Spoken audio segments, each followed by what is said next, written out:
Hola gente de esta comunidad, mi nombre es Luca y es todo lo que se necesita saber de mí. Viendo que últimamente han estado compartiendo mucho material de licántropos, recordé un documento que una vez obtuve desde la Deep Web. Este documento tiene mucho material interesante para los amantes de estos temas, pero el que más atrapó mi atención fue un archivo misterioso que fue extraído de las bibliotecas del Vaticano. A grandes rasgos, aquel archivo es un recopilado escrito en latín a puño y letra de diferentes frailes y abades, quienes vivieron en la Edad Media y se proclamaban como los principales representantes de la religión. Al parecer, estos hombres de Dios solían documentar las situaciones irreales que tenían que ver con demonios, monstruos, brujas y todo aquello que alterara el orden natural de las cosas. Dentro de estas historias se encuentran escritos de varias de las criaturas malignas que conocemos hoy en día. Sinceramente, dudo de la veracidad del documento, pero hay varios elementos que lo hacen bastante enigmático. Uno de ellos es el nombre del archivo que se titula El Bestiario de Roma. Otro sería el latín en el que está escrito, y el último, y no por eso menos importante, se encuentra al final del documento, y me refiero a la firma del autor que se adjudica, un tal Jean Dufresne, quien según es un abad escocés que vivió en el año 1419. Sin más preámbulos, les dejo la historia dentro de lo que se pudo llegar a traducir, considerando que el archivo era muy antiguo y de difícil lectura. Todo comenzó en el año 1326, en tiempos de la Eurasia medieval. En esas épocas, aún se quemaban vivas a las mujeres que la Iglesia consideraba brujas, y a palabra del documento, existía entre las calles los llamados emisarios del diablo, los cuales eran todo tipo de criaturas infernales disfrazados de personas quienes realizaban sus actos de maldad ante la casi nula resistencia del poder de la fe, que no estaba bien cimentada como hoy en día. En ese pueblo que se encontraba en Escocia, existían dos grandes alquimistas, Gilmore y Alastair. Ellos eran los mejores, más influyentes y poderosos del pueblo en aquella época. Sin embargo, estos dos personajes eran antagonistas y estaban inmiscuidos en una constante pelea por ver quién es el mejor. Al principio, la rivalidad era de tipo comercial, pero poco a poco se tornó en algo más personal, y dichas personas se tomaron un odio sin precedentes. Tan así que habían llegado al grado de contratar asesinos para atentar en contra de sus familias, y después de los asesinatos de un hijo por bando, era muy difícil ver andar a las familias de los alquimistas sin guardaespaldas, o encontrar sus negocios sin seguridad.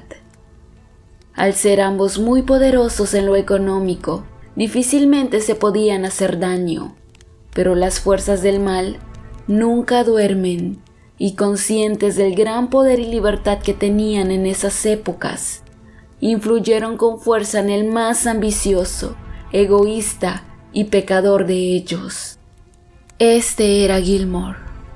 Los emisarios del mal, en sus formas demoníacas, atormentaron en las horas más oscuras de la noche a tal alquimista de manera que se metieron en su cabeza. Le ordenaron en varias ocasiones, con distintas voces guturales e infernales, que asesinara cruelmente a su rival. Se dice que el verdadero objetivo de los emisarios era tener una presencia con poder en el pueblo que sea fácil de manipular, porque por medio de sus influencias y su poderío económico se puede corromper a la gente y hacerlos adeptos en su totalidad. hasta que el pueblo sea un pueblo completamente maldito, como muchos otros pueblos de la época.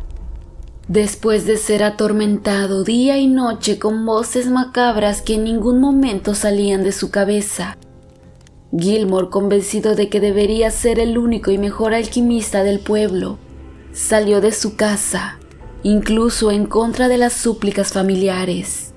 Y fue así que decidió emprender un peligroso viaje hacia un lugar bastante hostil, que los lugareños llamaban las Colinas Negras. El sitio era llamado de esa forma porque especialmente en esa fría zona se dice que el sol se ocultaba por meses. Dejaba en él un macabro ambiente en donde cualquier forma de vida estaba destinada a morir. En ese sitio también se le conocía como el Bosque de la Noche Eterna, debido a las condiciones naturales o antinaturales del sitio. En él se presenciaba bastante magia negra y pocas personas se aventuraban a entrar por el simple hecho de que nadie salía con vida.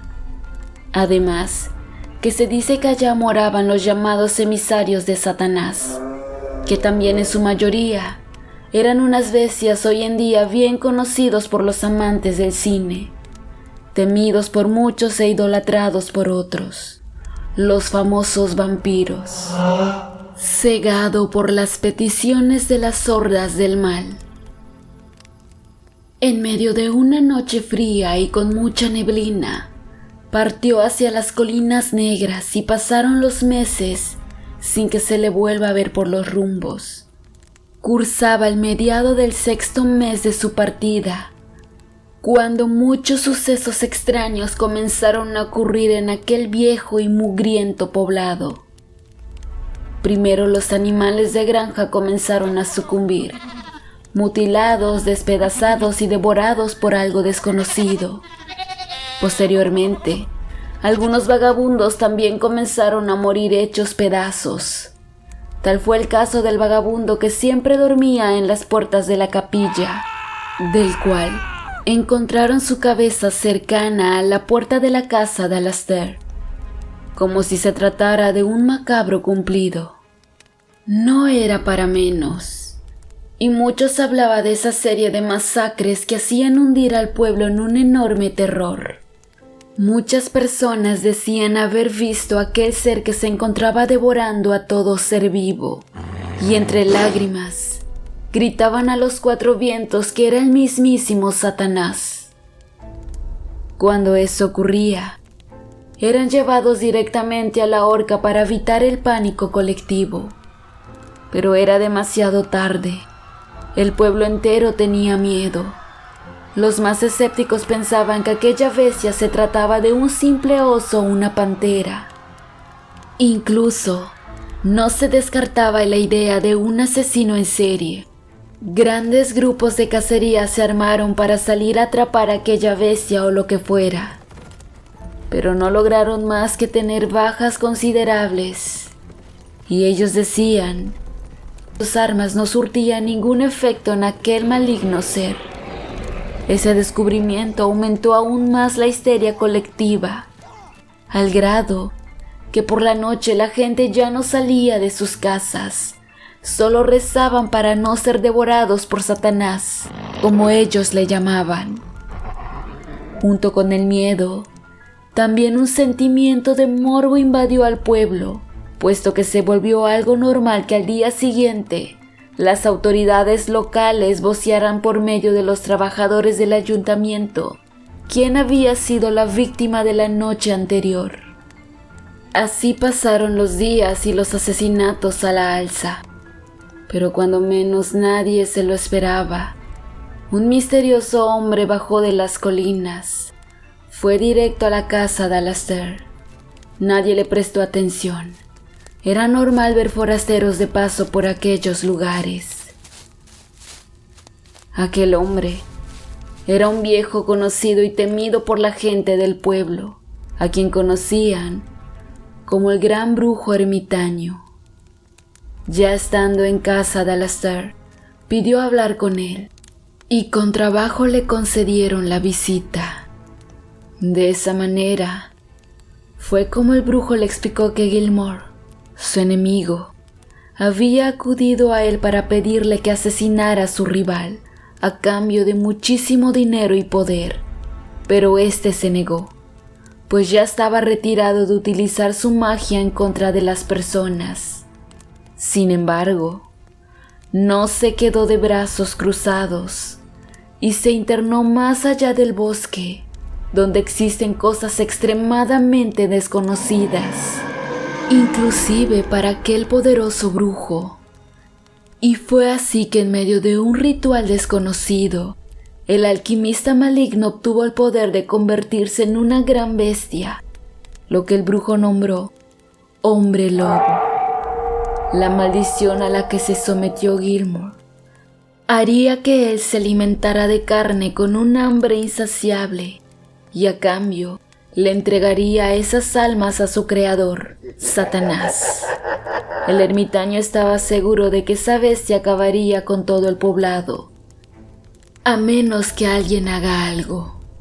Y ese fue el motivo por lo que acudió con Alastair, sabiendo que era el único alquimista que permanecía en el poblado con poder suficiente para acabar con aquel monstruo.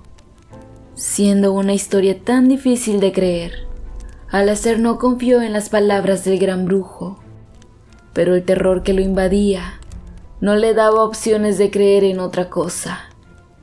Y fue así como decidió ayudar y dejó todo en manos del gran brujo. En medio de un ritual, aquel brujo creó un arma eficaz contra ese demonio, y fue el hecho de bendecir esas puntas de lanza y flechas en nombre de Dios que las proveía del poder de asesinar a aquella bestia. Utilizando la plata como el material ideal debido a su pureza y por ser el material con mayor abundancia en ese poblado, y que en su mayoría se encontraba en casa de Alastair. Fue de este acto que hoy en día se sabe que la plata son el arma más letal para estas bestias. El alquimista trabajó sin descanso en la forja de la punta de lanza y flechas.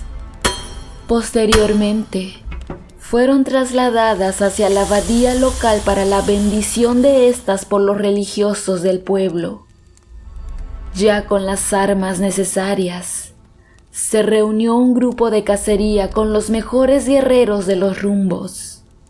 En esa época, existían muchos guerreros valientes y poderosos. Sin embargo, debido al temor hacia la bestia, fueron pocos los hombres que se ofrecieron a pesar de que el pago era una fuerte cantidad de oro. Ya fuertemente armados con sus flechas y lanzas divinas, emprendieron su marcha para cazar a aquella bestia. Ese día jamás se olvidó en ese lugar. Gritos de terror y sonidos guturales vinieron del bosque por un lapso de 2 días continuos. Al día siguiente, de los 12 hombres que salieron de cacería, solo regresaron 3.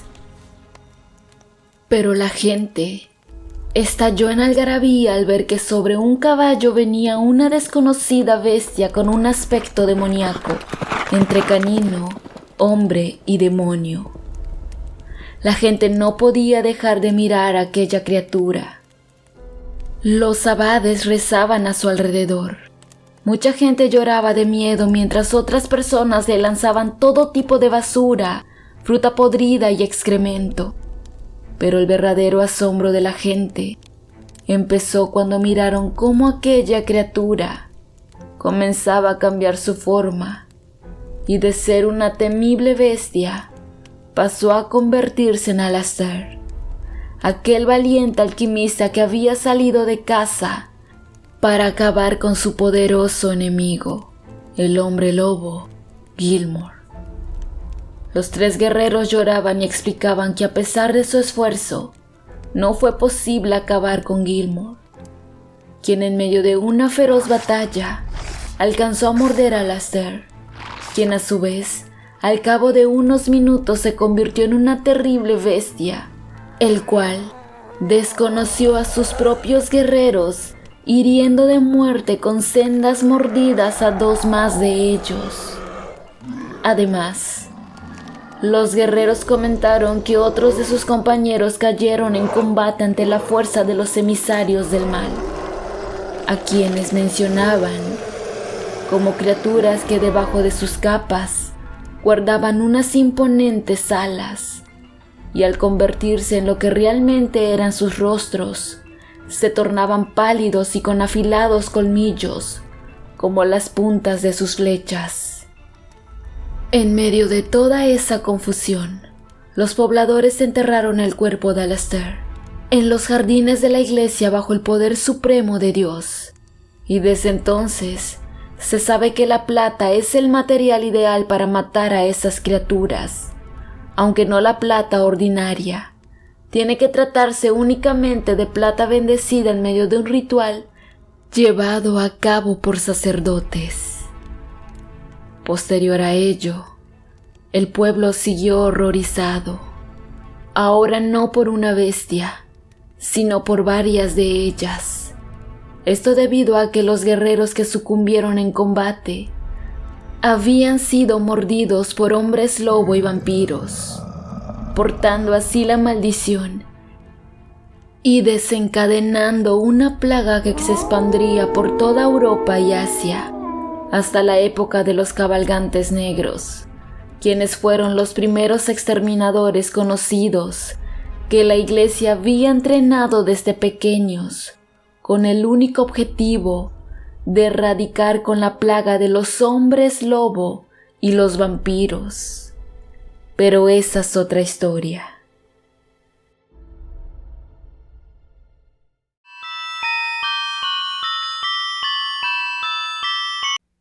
La Navidad estaba muy cerca, a unos cuantos días, y Natalio quería pasarla con su esposa Kasia y sus 2 hijos, Frederick de 20 años y Coraline de 16.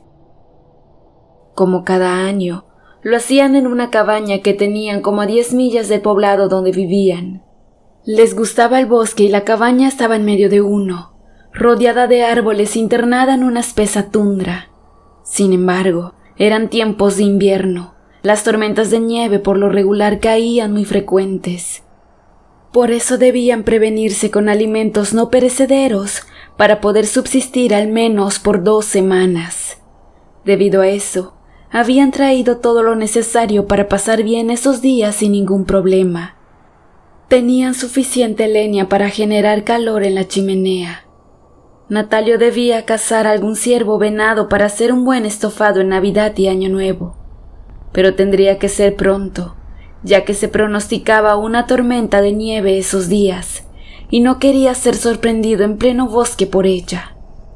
Se preparó para ir. Llevaría un rifle con persecución de varios tiros y un machete muy afilado. Con él cortaría las partes útiles de lo que cazara.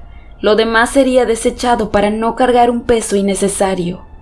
Sabía que su regreso sería más lento en la nieve y más por lo que cazara.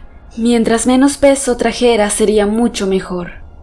Su hijo Frederick quería acompañarlo, pero prefirió que se quedara cuidando de su madre y hermana. Así partió prometiendo a su familia regresar muy pronto.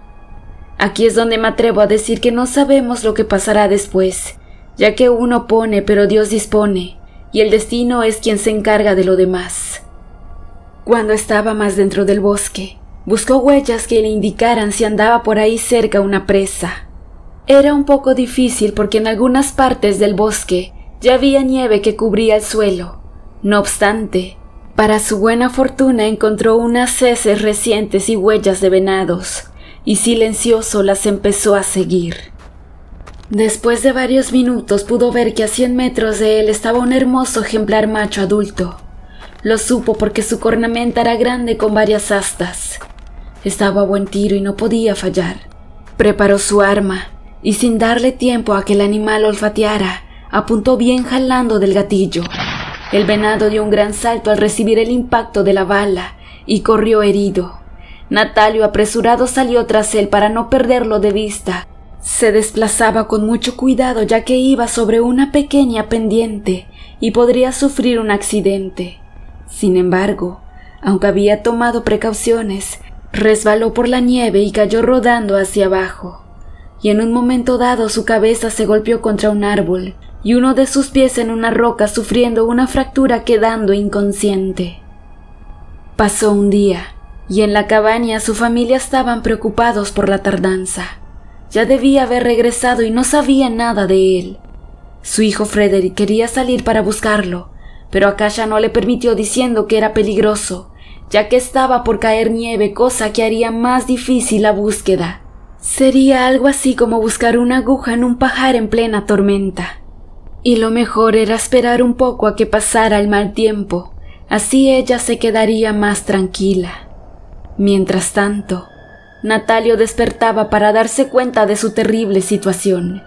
Quiso levantarse, pero no pudo al sentir un punzante dolor en su rodilla. De su frente salía un hilo de sangre por la herida que se había causado al chocar contra el árbol, y solo pudo recargarse entre un par de rocas y aquel árbol que formaban un pequeño hueco donde pudo protegerse del mal tiempo. En eso, a unos cuantos metros de él, escuchó entre las hojarascas y el hielo unos pasos de un animal que iban gruñendo.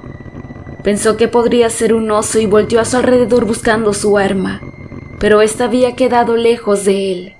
Poco a poco se fue asomando para ver qué era quien causaba esos gruñidos tan ásperos, y se aterró más de lo que vio, pero por fortuna, él no había sido visto por esa bestia, y se ocultó bien para no ser descubierto.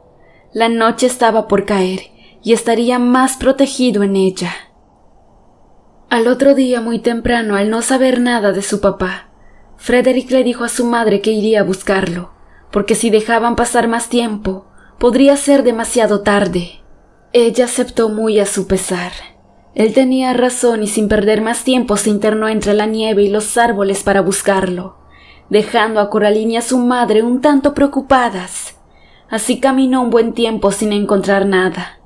Iba un poco lento por la nieve ya acumulada, hasta que llegó al sitio del disparo y miró sangre del venado en el tronco de un árbol. Continuó bajando por la misma ladera donde su padre había sufrido el accidente, sin imaginar que estaba muy cerca de él. Algo le decía que pronto lo encontraría, pero metros más adelante se detuvo en seco, quedando más helado de lo que ya estaba.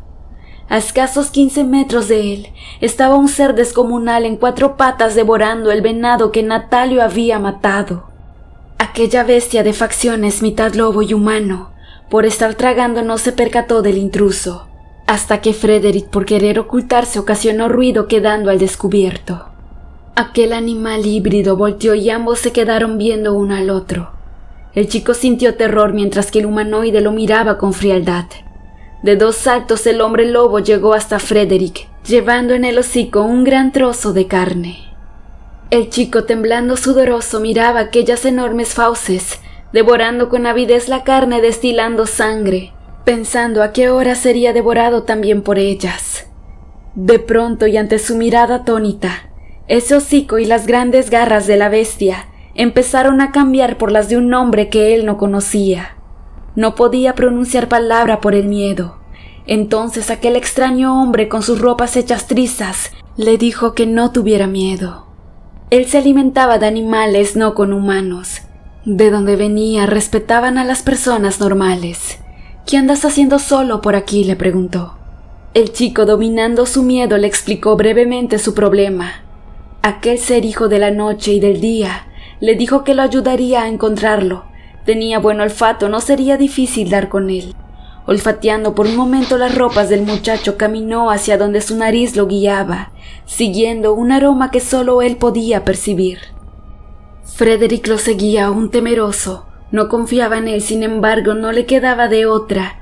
Debía hacerlo si quería encontrar a su padre. Además de haber querido matarlo, lo hubiese hecho desde el primer instante. Por otra parte, la noche estaba por caer, y sería más difícil encontrarlo solo.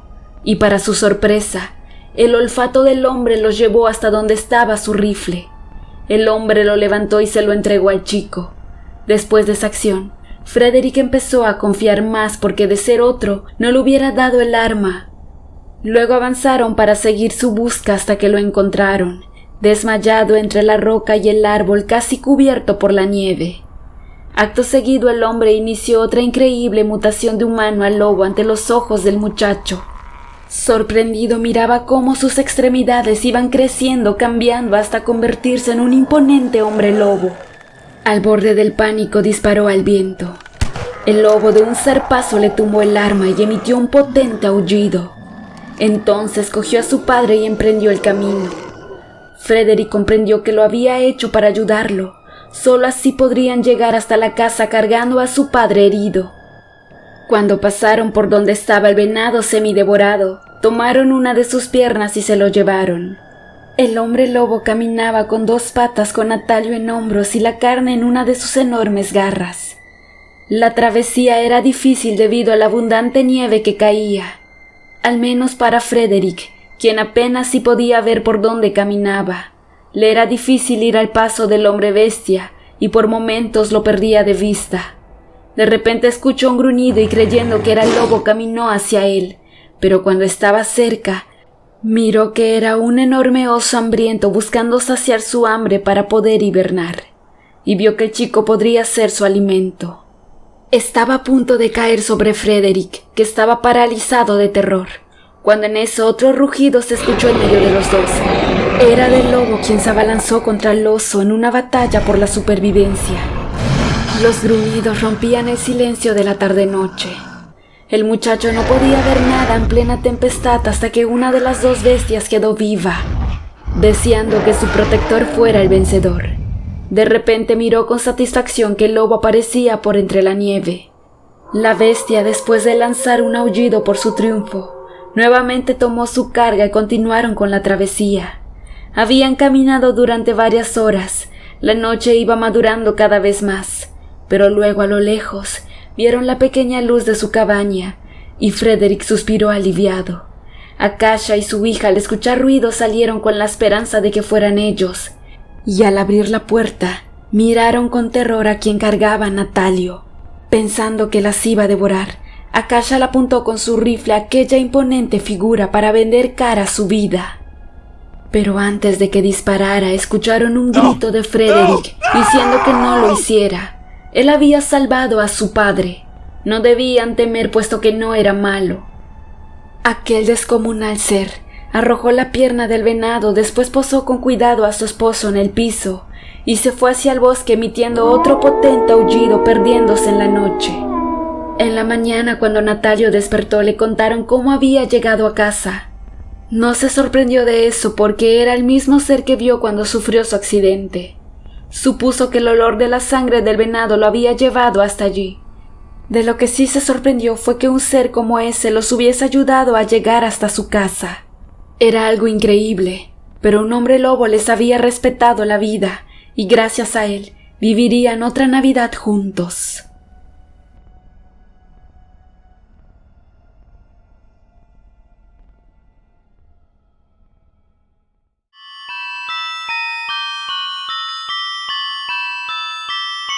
No puedo asegurar que sea un nahual. En mi vasto conocimiento de este tema, yo aseguraría más bien que se trata de un hombre lobo.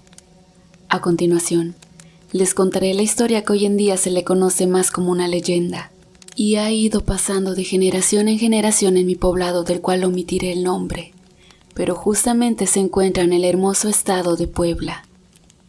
Según se dice, era por ahí del año de 1864, a 2 años del heroico triunfo del general Ignacio Zaragoza.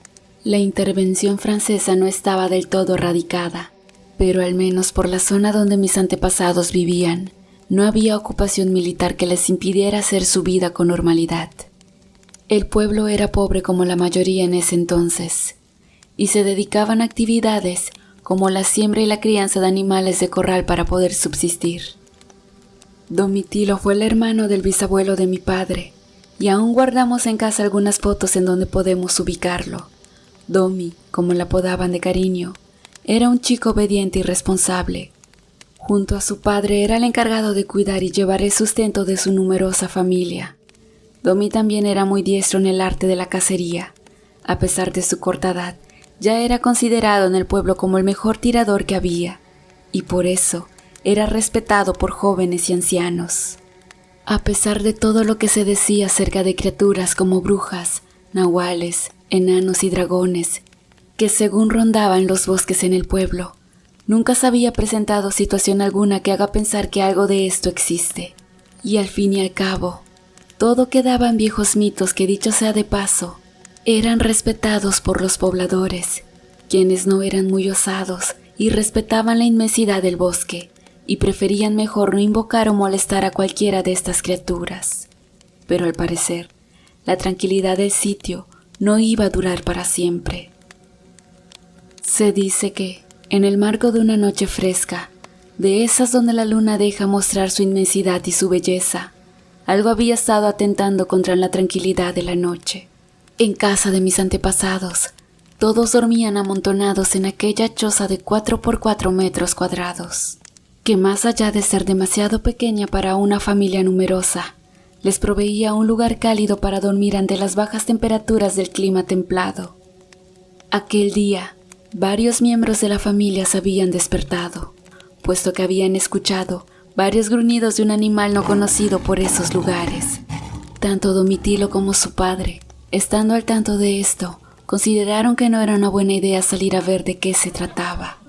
A pesar del revuelo que se podía escuchar producido por la desesperación y la ansiedad de los animales de granja, así como salvajes que rodeaban en la casa. Padre e hijo ya no pudieron pegar las pestañas de nuevo esa noche, y esperaron ansiosamente a que el astro rey dejara caer sus primeros rayos sobre el bosque, para así sentirse en confianza y poder salir a ver qué fue lo que ocurrió.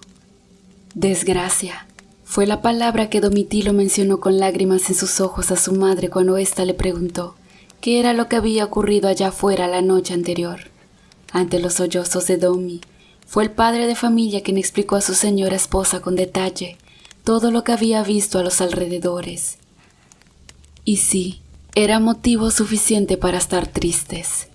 Lo que sea que la noche anterior estuvo rondando los alrededores, había acabado con casi todos los animales de corral de aquella familia, que con trabajo y tenían para comer. Fue una carnicería que se encontraron al salir a ver qué ocurría. Pezuñas, cabezas, piernas y tripas regadas por todas partes. Grandes charcos de sangre solo daban a pensar que los animales habían tenido una muerte espantosa. Pero eso no era todo. También en los alrededores, animales salvajes habían sido hallados muertos de forma cruel, donde padre e hijo llevaron a cabo su inspección. Ahora la madre comprendía que se le venían momentos difíciles para mantener a la familia. Aquellos animales de granja los habían podido conseguir poco a poco y ahora no tenía nada. Ese fue el inicio de un momento espantoso que se comenzó a vivir en el poblado. A partir de ese día, varios pobladores habían sido víctimas de un animal o bestia que estaba devorando de forma sangrienta a los animales de patio. Todos los cazadores y representantes de familia se unieron por motivo de una junta urgente para determinar lo más conveniente en cuanto a la aparición de la bestia. De poco a poco cada poblador daba su testimonio acerca de lo ocurrido.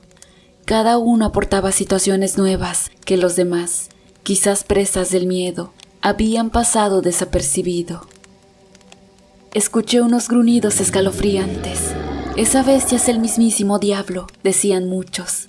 Yo escuché cómo aullaba, quizás para llamar a más demonios como él, decían otros.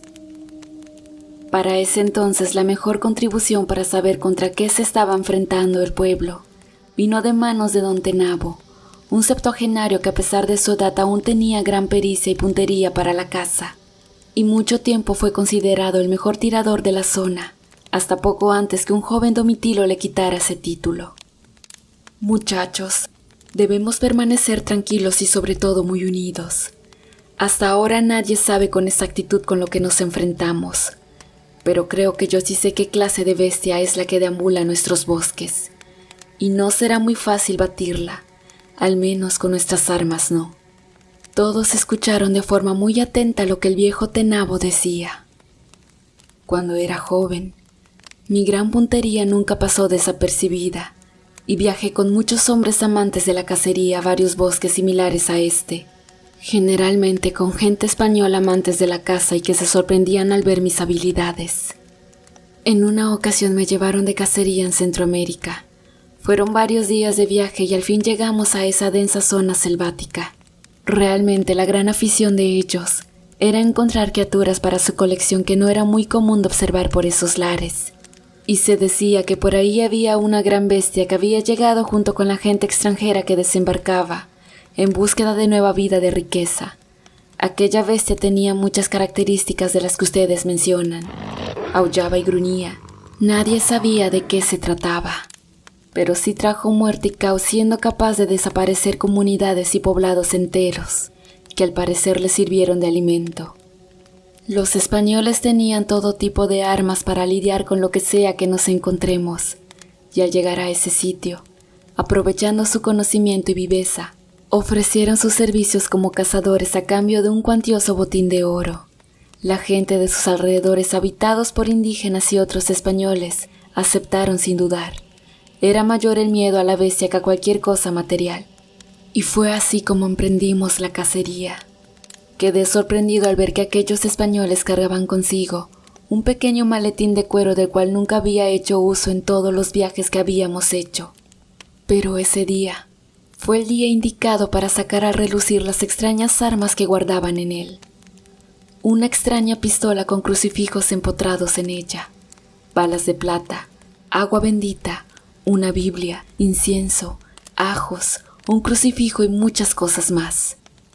Ellos decían que aquel maletín había sido comprado desde el mismo Vaticano y habían reservado la ocasión de utilizarla ante bestias como la que nos enfrentábamos ahora. Para no hacer más largo el cuento, salimos a darle caza a la bestia.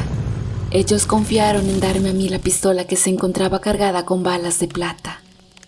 Así llegó el día de la cacería, en medio de una noche en la cual habíamos dejado una vaca amarrada en un sitio de la selva donde se presume se había visto rondar a la bestia por varias ocasiones. Nosotros nos encontrábamos guardados para emboscar a la bestia. Pasaron las horas y esta no aparecía. Ya empezaba a quedarme dormido cuando escuché cómo la vaca comenzaba a mugir desesperadamente. Y a los alrededores se escuchaba algo avanzar velozmente, resquebrajando toda la hojarasca de forma despreocupada. Yo quedé atento para pegarle el tiro que se me había encomendado. Pero para mi sorpresa, aquel lobo no atacó a la vaca. Desconozco la forma, pero él había detectado nuestra presencia y se fue directo hacia uno de los españoles que se encontraba guardado sobre un árbol. Esa fue nuestra única baja. Aquella bestia era parecida a un perro, pero era enorme y vigoroso. Sin mucha dificultad le pegó una mordida al pobre español, suficiente para arrancarle casi la mitad del cuello, teniendo este último una espantosa muerte instantánea. Aquel ser, después de acabar con la vida del español, caminó hacia mí, pero él pecó de confianza. Antes habían tratado de abatirlo, pero nunca habían tenido éxito. Él no se imaginaba que nuestro armamento era especial, y aún viendo que yo le apuntaba, nunca decidió realizar su ataque. Y fue justo cuando se abalanzó para morderme que le dejé tronar mi pistola sobre su ser. Todas mis balas se descargaron en su cabeza, y de forma también instantánea, aquel enorme animal cayó a mis pies abatido. La gente del rumbo nos agradeció muchísimo por haber asesinado al demonio, como le llamaban, e inclusive nos pagaron mucho más de lo que se había pactado, todo como parte del agradecimiento, aunque tristemente a mí no me tocó nada de ese cuantioso botín. Los españoles no estaban tan contentos, aún teniendo lo que más amaban, mucho dinero en sus bolsillos. Al parecer sí les había caído como balde de agua fría haber perdido a su compañero de cacería. Esa fue la última vez que salieron a cazar. En cuanto al cuerpo de su amigo, desconozco por qué, pero prefirieron quemarlo al día siguiente de su muerte, y en cuanto a la bestia la resguardaron y dijeron que se la quedarían como trofeo. Pero dentro de sus pláticas los escuché decir que se trataba de un hombre lobo lobizón. Desconcertados con la historia, varias de las personas presentes cuestionaron al anciano acerca de cómo sabía si era lo mismo con lo que se estaba lidiando, a lo que él respondió: los españoles no se percataron, pero alcancé a quitarle un colmillo a aquella bestia. Aún la mantengo conmigo como recuerdo de mi juventud y de mi oficio de cazador. Sin embargo, ayer por la noche escuché a los alrededores a una bestia que alteraba a mis animalitos. Consciente de lo que podía hacer, no estaba dispuesto a enfrentarlo, pero sí a ahuyentarlo. Así que me escondí y lo vi. Justamente un perro o un lobo de gran tamaño, mitad humano, mitad animal. Caminaba fuertemente en 4 patas, gruñendo como si se encontrara rabioso. Había masacrado a mis gallinas, pero cuando se disponía a devorar a mis carneros, le metí un tiro que le dio directamente a la boca. Él aulló de dolor y se fue corriendo del sitio. Al día siguiente fui a contabilizar las bajas de mis animales, y justo a un par de metros donde le había disparado, encontré ese enorme colmillo. Creo que por eso se había retorcido de dolor. En ese momento se dice que, ante la mirada horrorizada de todos los presentes, el anciano sacó de su bolso un par de enormes colmillos, como de unos 15 centímetros cada uno. Todos sorprendidos no podían dejar de observar los colmillos, y en ese momento, a nadie le quedaba duda de que era un hombre lobo lo que traía al pueblo aterrorizado. Era hora de planear cómo darle caza a la bestia, y lo primero que necesitaban eran balas de plata, pero nadie tenía dinero para comprarlas. Entre los presentes se encontraba don Arcadio, quien era un hombre acaudalado de origen español, y quien hacía préstamos a los pobladores cobrándoles sumas irracionales de interés. Esta vez más que nunca valía la pena endeudarse con aquel señor. Y fue así que en el nombre del pueblo le pidieron prestado para las balas. Él simplemente se rehusó diciendo que todo lo que el viejo Tenabo había dicho eran puras tonterías que no eran ciertas. Don Arcadio se aferró tanto al decir que don Tenabo estaba loco, que el poblado entero estuvo a punto de creerle, pero no tenían opción. Don Tenabo era el único que ofrecía una solución. Como era de esperarse, don Arcadio se negó a dar el préstamo, alegando que no se iba a prestar a esas barbaridades. El pueblo entero se desanimó, pero entre todos comenzaron a vender las pocas pertenencias que les quedaban, y así lograron juntar dinero para la plata. Una vez obtenida esta, la mandaron a fundir, y de ahí salieron algunas balas para hacerle frente a la bestia. El plan de don Tenabo fue el mismo: emboscar a aquella bestia de la misma manera como hace unos años había emboscado al lobizón.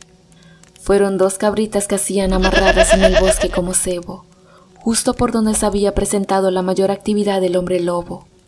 Don Tenabo se encontraba escondido apuntando fijamente a la espera de que la bestia llegara por su presa. Y así fue al filo de la medianoche. Desde lejos se escucharon unos majestuosos aullidos acompañados de unos feroces gruñidos. La bestia se acercaba. El septuagenario se preparó y cargó su arma con toda la disposición de acabar con ella. Las cabritas se inquietaban y repentinamente la noche quedó silenciosa. Un aura de misterio y horror invadía el lugar a palabras de quienes lo vivieron. De un momento a otro el hombre lobo cesó sus movimientos y sus gruñidos. Cuando más cerca estaba del sitio, ese movimiento nadie se lo esperaba, y don Tenabo por un momento sintió mucha confusión, pero al cabo de los segundos, esta confusión se convirtió en horror, cuando el anciano sintió un fétido aliento caliente pegarle en el cuello.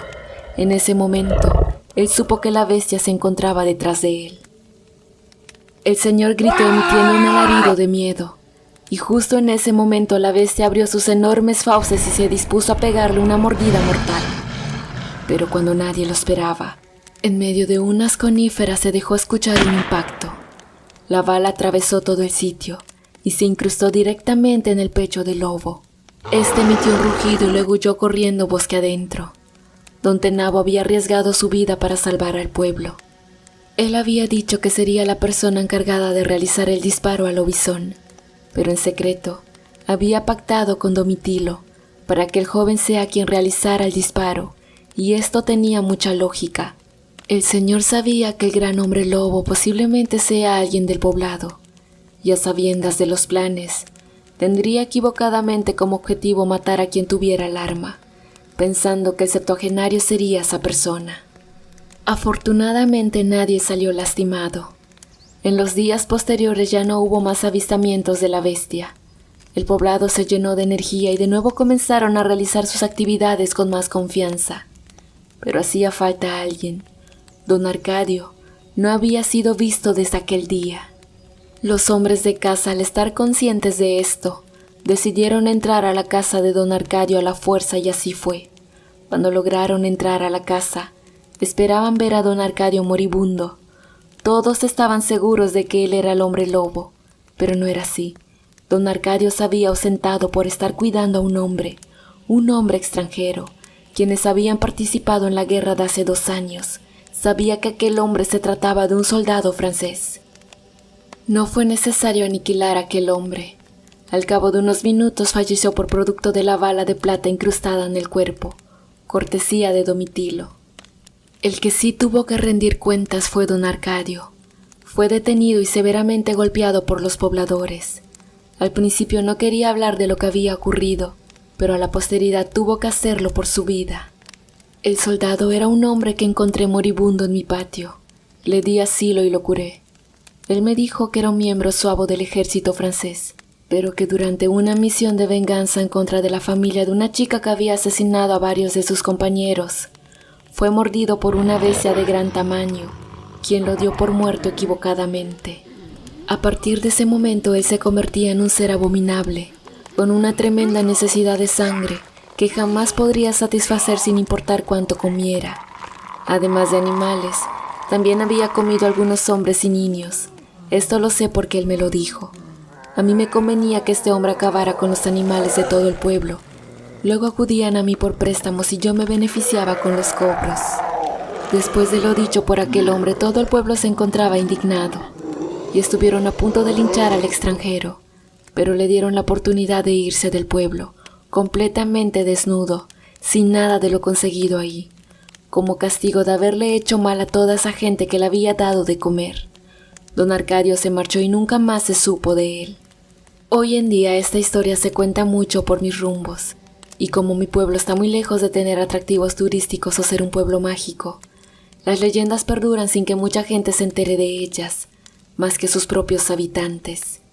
Como les comenté con anterioridad, aún conservo fotos de mi antepasado Domitilo, y también en casa tenemos un trofeo que conservamos celosamente y que solo muy pocos han logrado observar.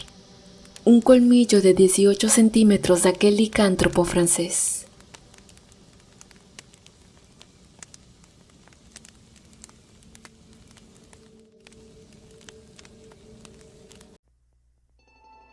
Por otra parte, quiero agradecerles a todas aquellas personas que se toman el tiempo de escuchar los relatos. No olviden suscribirse para poder disfrutar de más historias. De igual forma, compartirlo con sus amigos para que esta comunidad siga creciendo. Denle like y de nueva cuenta, muchas gracias por el apoyo.